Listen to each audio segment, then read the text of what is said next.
Make sure your name, date, class period is in the top right-hand corner. The name of this set of notes is Inverses of Logarithmic and Exponential Functions. And the outcome is you're going to be able to find the inverse of a logarithmic function. All right, so it's important to remember that logarithms, and spell that correctly, logarithms and exponents are inverses of each other. So when you want to find an inverse function, we practiced this about a month ago. Remember, you're going to first switch your x and y, and then second, you're going to solve for y.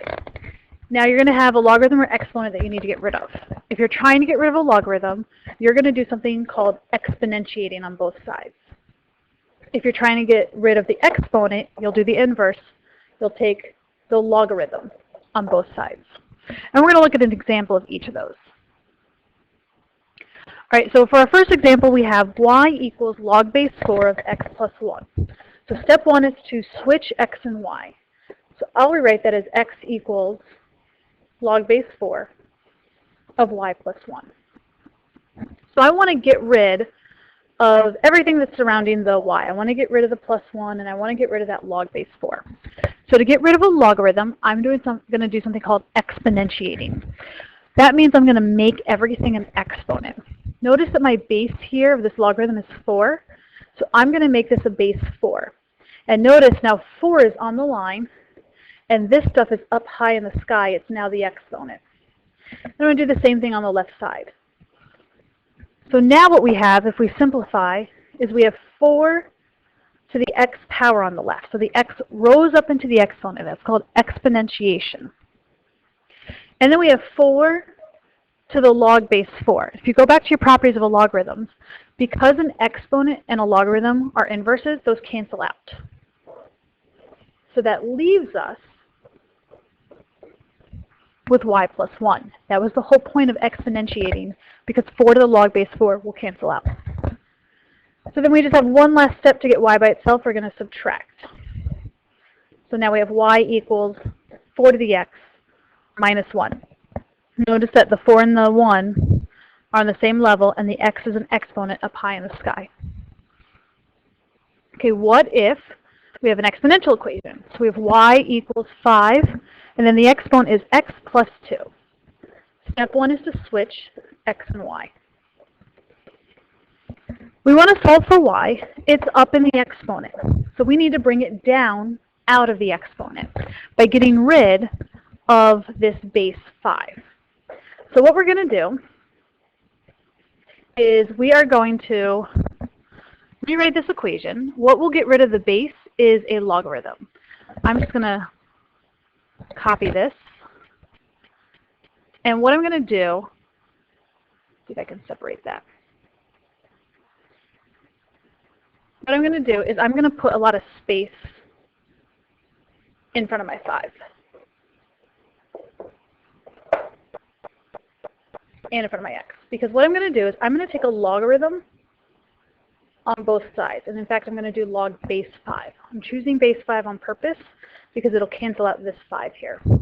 You can do whatever you want as long as you're consistent and you do it on both sides of your equation. So log base 5 of 5, that will cancel out.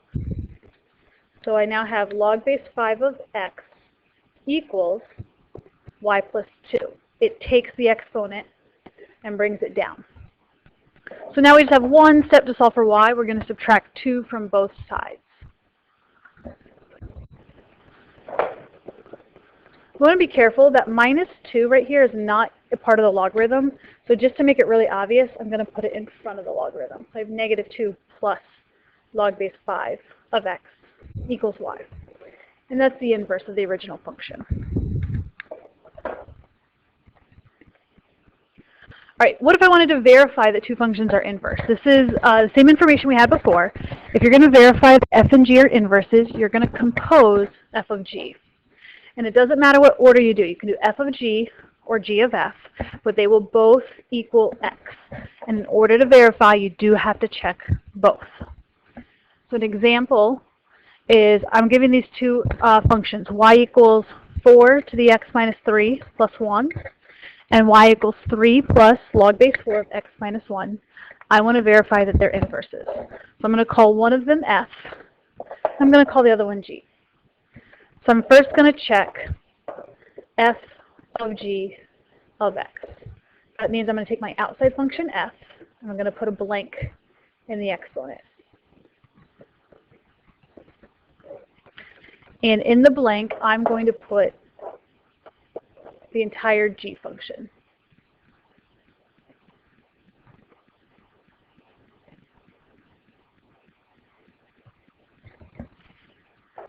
All right, and then I'm going to start simplifying. I'm going to look at this exponent first. I have 3 minus 3. 3 minus 3 cancels out.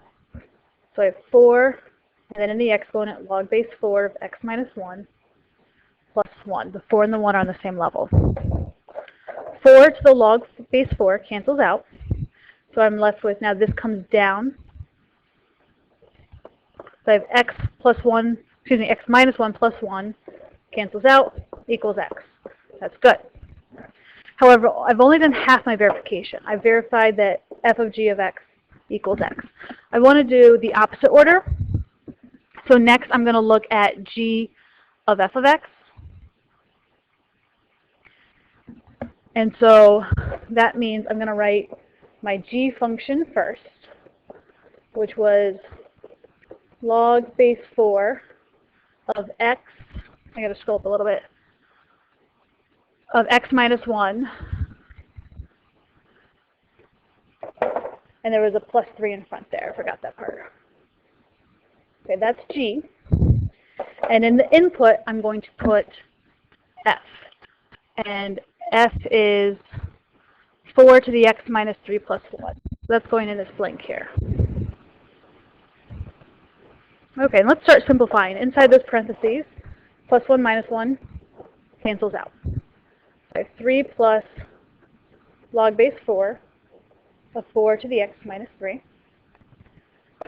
Log base 4 of 4 cancels out, and I have 3 plus x minus 3. This now comes out of the exponent. And then lastly, 3 minus 3 cancels out, and it equals x. So g of f of x also equals x. So yes, I have verified that those two functions are inverses of each other. We do want to talk about the domain when we're composing functions.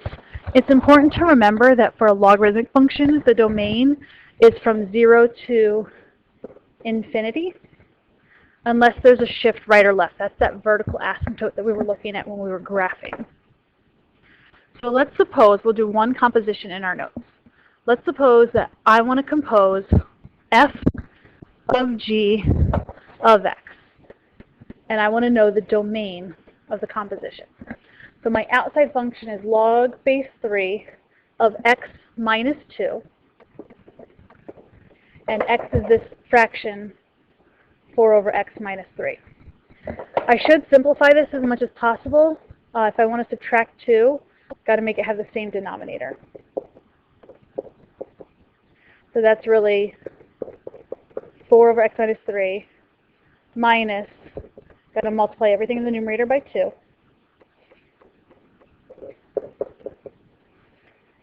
And then subtract your numerators. So I have 4 minus negative 6, so that's really 10.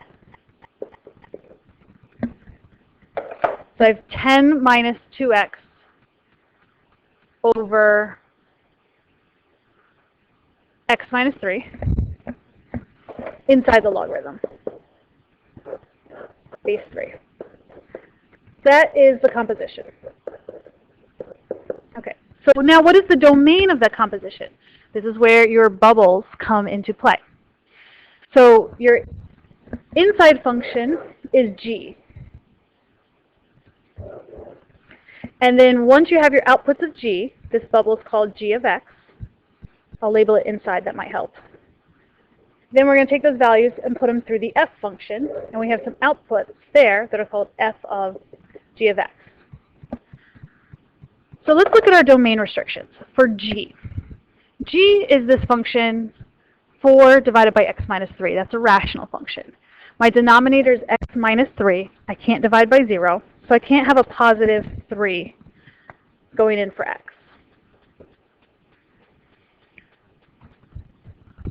Now let's look at f. What am I allowed or not allowed to put into f? So f is this function, log base 3 of x minus 2. If it was just log base 3 of x, if I didn't have the minus 2, it would have a vertical asymptote at 0. The minus 2 shifts it right to. So instead of going from 0 to infinity, this thing goes from 2 to infinity. I cannot put any values less than 2 in, because 2 minus 2 is 0, and the logarithm never equals 0. So the values for f that can go into f have to be greater than 2.